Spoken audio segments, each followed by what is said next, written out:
Bienvenue sur le plateau d'Horizon Intellectuel. Vous êtes bien sur Al Mouatine TV pour ce nouveau rendez-vous. Eh bien, nous allons parler environnement. Une question récurrente dans le débat à l'heure actuelle, que ce soit en Occident, mais aussi en Afrique, avec notamment la question du défi climatique et environnemental. L'occasion pour moi d'accueillir sur ce plateau Nadia Ilonga, qui est Public Relations Officer, social entrepreneur, créatrice de MLL Arts et ambassadrice du projet Congo Opération Sud Kwamut 2025.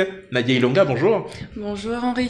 Alors, comme je viens de l'évoquer, les questions environnementales occupent une place de choix dans le débat à l'heure actuelle. Alors, avant d'entrer dans le vif du sujet, on va d'abord faire connaissance. Alors, j'ai évoqué toute une série de casquettes qui vous concernent. Comment vous faites pour vous retrouver, en fait, entre relations publiques, social entrepreneur, les questions environnementales? Racontez-nous.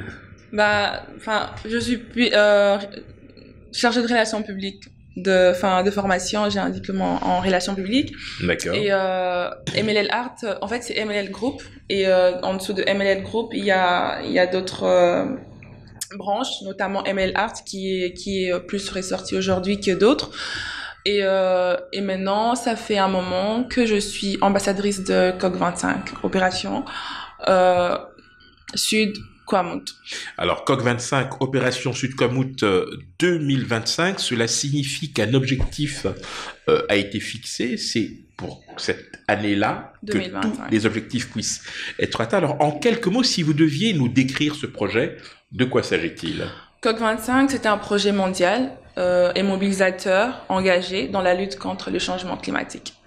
Alors, dans ce projet précisément, plusieurs acteurs interviennent, notamment des syndicats, je crois, hein, le J7. J7, ouais. C'est un projet de la coopérative J7, justement. Absolument, et des acteurs qui sont rompus, je dirais, aux mécanismes inhérents à la protection de l'écosystème. Je rappelle d'ailleurs qu'Olivier Moucheté est l'un des initiateurs de ce projet. Alors, on va peut-être parler des objectifs de développement durable. Ils sont au nombre de 17. Hein. On va pas tous les évoquer, mais grosso modo, il y a l'éradication de la pauvreté, la lutte contre la faim, l'accès à la santé, l'égalité entre les sexes, la consommation, la production responsable, la lutte contre les changements climatiques, etc. Est-ce que d'une certaine manière, ce projet COG25 se réapproprie certains de ces objectifs? Bien évidemment, dans COG25, on a l'objectif numéro 1 de la création des emplois, donc stopper la pauvreté, et on a zéro faim. Le projet touche le secteur de l'alimentation et de l'agriculture. On a aussi l'investissement dans l'infrastructure, ce qui est essentiel d'ailleurs au développement durable.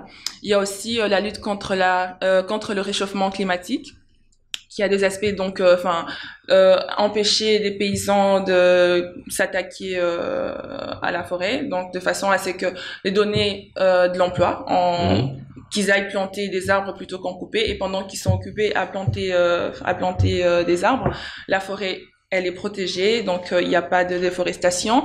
Et il y a aussi ces côtés en plantant des arbres, il y a le stockage du CO2 et donc voilà.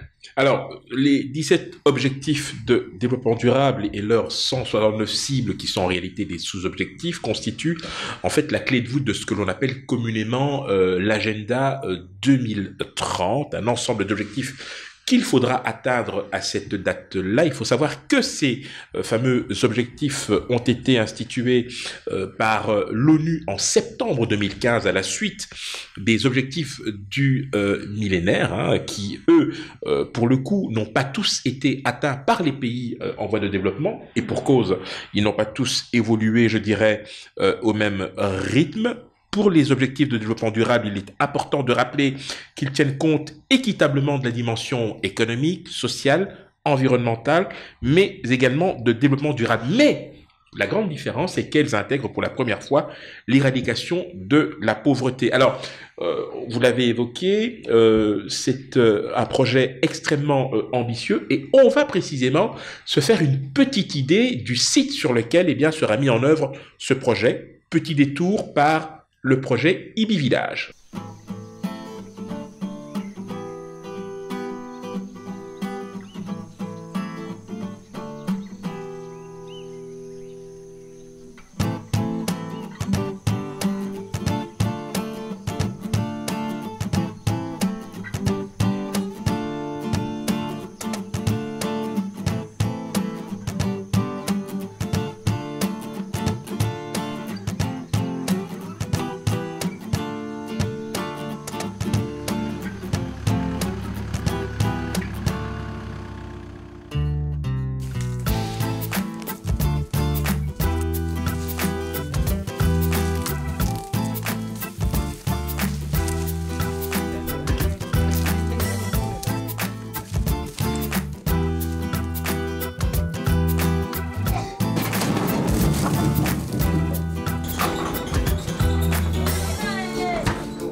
Voilà, on le voit, donc c'est effectivement très ambitieux. Alors, si vous aviez peut-être des exemples de ce qui va se faire durant la mise en œuvre de ce projet, vous l'avez rappelé tout à l'heure, avec notamment la protection de l'écosystème et ce que cela va impacter, je dirais, pour l'environnement des personnes, je dirais, concernées. Quel est selon vous l'aspect le plus important finalement de ce projet dans sa mise en œuvre et quels sont les acteurs finalement qui prendront part à sa mise en œuvre? Enfin, c'est des paysans. L'essentiel, c'est vraiment de planter des arbres. Enfin, vraiment bien protéger la forêt, planter des arbres et des stockages du CO2. C'est vraiment, enfin, c'est super important cet aspect-là du projet. Alors, on le voit, la question environnementale est abordée aujourd'hui de manière récurrente, pas seulement dans les sociétés occidentales, mais de plus en plus en Afrique, puisque là aussi, des objectifs chiffrés très clairs ont été, je dirais, avancés. Quelle est votre perception de la jeunesse africaine et particulièrement congolaise sur les questions environnementales? Est-ce que vous avez le sentiment que cette jeunesse est suffisamment conscientisée, sensibilisée sur ces questions-là? Actuellement, je dirais pas tant que ça. Mais c'est vraiment un aspect, enfin, c'est vraiment un sujet auquel il faut essayer un peu de réveiller la jeunesse, je dirais plus congolaise qu'autre chose. C'est pas, pour le moment, il y a pas vraiment assez d'éveil de conscience comme. Qu'est-ce qu'il faudrait faire concrètement, par exemple? Mettre en place des événements. Pour conscientiser la jeunesse serait une très bonne chose à faire et faire des campagnes de sensibilisation, essayer d'en parler un max quand même à la télé, enfin sur les réseaux sociaux on en parle, mais vraiment essayer d'en parler le plus possible pour faire prendre conscience à la jeunesse qu'il y a ces problématiques-là qui existent et qu'il faut essayer de trouver une solution et de s'engager pour l'avenir, enfin pour un Congo ou une Afrique meilleure. de demain. Alors, en tant que jeune entrepreneur, je l'ai rappelé, hein, vous avez plusieurs casquettes, artistiques, environnementales, sociales. Vous, comment vous vous situez dans ce débat-là? On a bien compris, vous défendez, vous êtes impliqué dans ce projet. Est-ce que c'est l'avenir selon vous? Oui, bien sûr, c'est l'avenir. Se préoccuper de notre planète aujourd'hui, c'est préparer un terrain assez protégé pour nos enfants demain. Donc, bien sûr que c'est vraiment l'avenir. Et il faut prendre conscience, il faut s'y intéresser parce que aujourd'hui, quand on va à Bruxelles, c'est qu'ils descendent dans des rues pour protester, pour manifester, c'est la jeunesse. Parce que à leur âge, ils ont pris conscience que aujourd'hui, nos parents ne font pas assez des choses pour notre avenir. Donc, ils essayent de faire changer les choses. Ce que je fais aujourd'hui détermine ce qui va se passer demain ou dans quelle position la planète va se retrouver demain. Donc, c'est super important de prendre conscience de maintenant qu'il y a un problème et qu'il faut essayer de faire quelque chose, de faire bouger les choses pour demain, pour l'avenir. On a évoqué les 17 objectifs de développement durable à l'horizon 2030. C'est un objectif ambitieux. La COP 25, donc Opération Sud-Kamut 2025, se donne un délai, on va dire, raisonnable. Êtes-vous, optimiste par rapport à sa mise en œuvre? Ça, c'est une première question. Et la deuxième question, quelles sont les parties prenantes dans la mise en œuvre de ce projet, en dehors évidemment des paysans, des populations locales? Est-ce qu'il y a, pour le coup, le recours à des bailleurs et aux entreprises pour y parvenir?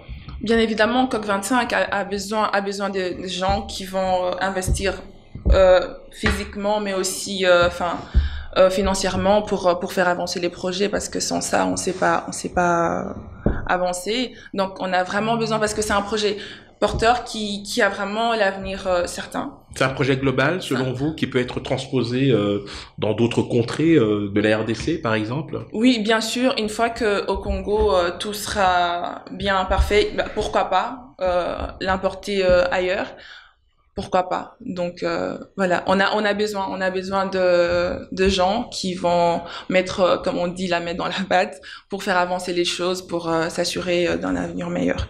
Alors vous l'aurez compris, le réchauffement climatique, le défi environnemental est une question que beaucoup de gouvernements se saisissent, pour ne pas dire à bras-le-corps. Heureusement qu'il y a d'ailleurs des entreprises, voire des initiatives dans ce sens fort innovantes. C'est le cas notamment de Congo Opération Sud-Kamut 2025. Je vais vous laisser le dernier mot, Nadia Ilonga. Si vous aviez un message très particulier, à la fois aux parties prenantes de ce projet, bailleurs, entreprises, population locale et jeunesse, quel serait ce message?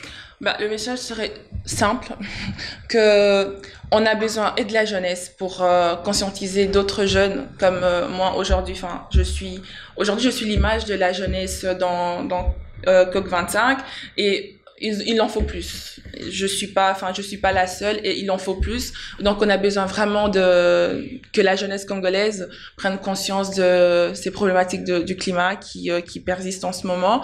Et aussi on a besoin des bailleurs de fonds pour faire avancer le projet, parce que sans des moyens financiers assez costauds, assez efficaces, on sait pas faire avancer le projet. Donc, merci infiniment pour votre disponibilité à répondre à nos questions. Vous l'aurez compris, la question environnementale reste récurrente et nous ne manquerons pas ici même sur le plateau d'Horizon Intellectuel d'y revenir. Autant que faire se peut, l'occasion pour moi de vous remercier une fois de plus pour votre fidélité. Je vous fixe rendez-vous très bientôt, même heure, même lieu. À la prochaine.